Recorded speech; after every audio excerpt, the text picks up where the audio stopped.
Bonjour, chères joueuses et joueurs de tennis, calfeutrés par la force des choses.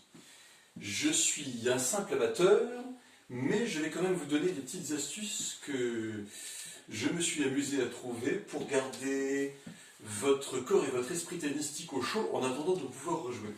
Regardez, je suis déjà sur les avant-pieds comme si j'attendais un premier service adverse. Je me réclame d'une technique qu'on appelle la technique Alexander, qui est une technique de redirection corporelle. C'est-à-dire, pour résumer, on arrête de mal faire et on redirige son esprit vers le haut et vers l'avant pour devenir à la fois plus relâché et plus performant dans ses gestes. Alors j'ai une astuce pour y arriver, je me dis, tout va bien dans le meilleur des mondes.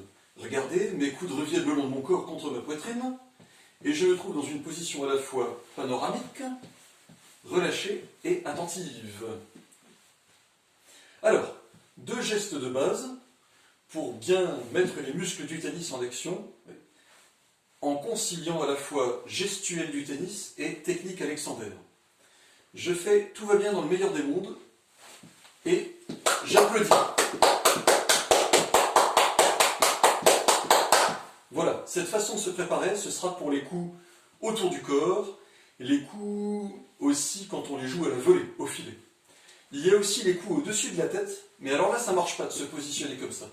Il faut rediriger les pouces dans un autre sens pour pouvoir lever les bras et applaudir au-dessus de sa tête. Comme ceci. Hop. Voilà, ça va m'aider quand j'aurai des coups à faire avec une prise longue, avec ma raquette. Une prise longue, c'est quand le bras se lève et que la raquette est dans le prolongement du bras. Si je reviens à des coups de fond de cours ou à la volée, c'est-à-dire des coups autour de moi, je fais ceci. Et j'ai ma position d'attente, c'est parfait, je vais pouvoir faire des coups droits, des revers, des volées.